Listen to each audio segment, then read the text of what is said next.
think to understand why Bitcoin is down so much from last year, you have to understand why it was rising in the first place. And the answer is number go up. And this is something that I heard on stage at the first Bitcoin conference I went to back in 2021.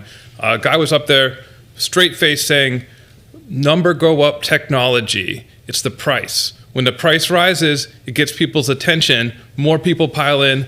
That drives the price up higher. And I'm sitting there thinking, this sounds kind of like a pyramid scheme or something. But for years, it's really worked. I mean, everyone knows that feeling of FOMO. You know somebody who got rich buying Bitcoin. Maybe I should get some. Maybe it's still early.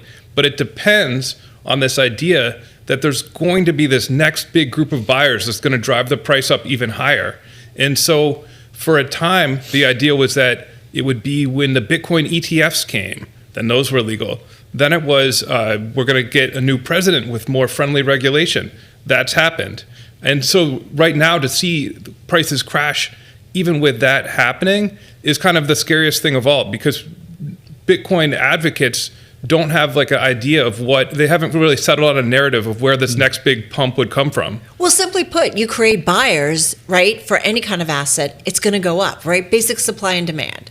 Yeah, I mean, but with most financial assets, you've got fundamentals. Like you have I was going to say, I was waiting for the F word, and that's the F word I was thinking of, right? Fundamentals. Right. With Bitcoin, people have long moved past this idea that this is going to be like a replacement for the dollar. Its value is not really based on it being useful or it being some sort of innovative technology. Supporters now push it as digital gold.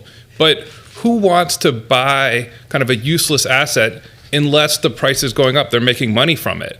Well, it's interesting. Remember we had a conversation last week and somebody said, well, it's like gold. Like there are no real fundamentals, I think, behind gold. Paul Krugman talked about that. Right. Like it's not like there's a balance sheet you pull up and, right, like you start looking at assets and liabilities. So what do you say to that?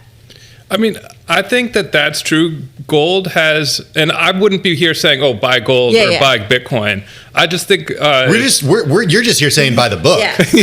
Sorry, thanks, thanks for the plug. Yeah. No, but it is kind of fascinating. We've been having these conversations about the political connections that have really helped provide a floor, and then some when it comes to crypto. Yeah, I mean, Bitcoin advocates a couple of years ago, they would have never believed that President Trump would talk about or sign an executive order studying a Bitcoin strategic reserve. And now that's happened. Their sort of pipe dream was that countries would start competing to acquire the most Bitcoin. Right. And there would be like this race to buy it all up. And you hear Trump talk about stuff like that sometimes, but the government actually hasn't made a move to start buying Bitcoin. They've only held on to existing Bitcoin that they've confiscated in criminal cases. Admittedly, quite a lot. There's plenty of criminals using Bitcoin to confiscate. But no selling the gold at Fort Knox to actually accumulate Bitcoin. Yeah, a real idea that was actually thrown out there by one of Trump's top crypto advisors.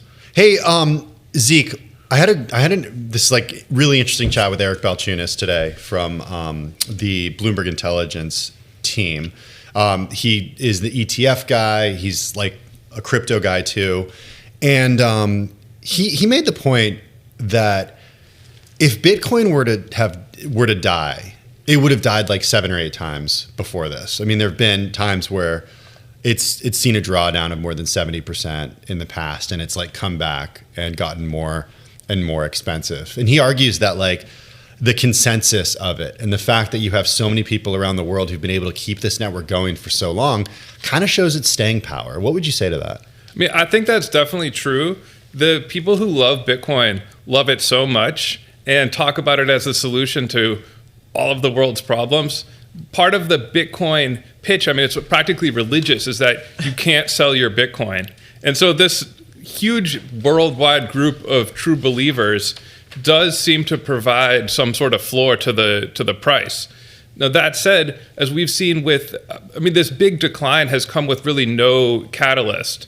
And so if the price starts dropping, how many people are going to still be true believers? Like, how far are they going to keep holding? I mean, the answer seems to be like pretty far.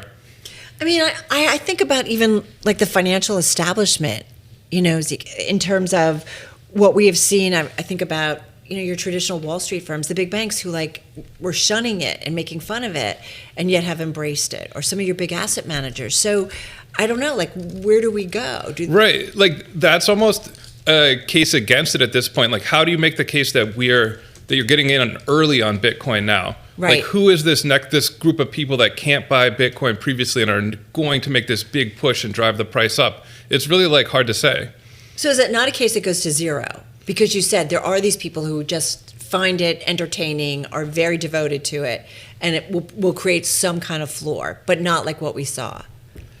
Yeah, that's pretty much what I think. And it's been interesting to see too that pretty much all cryptocurrencies have moved in lockstep with Bitcoin. There hasn't been differentiation based on which ones have the most promising technology or which ones are being adopted. It's pretty much just momentum and speculation that seems to be driving all of their prices.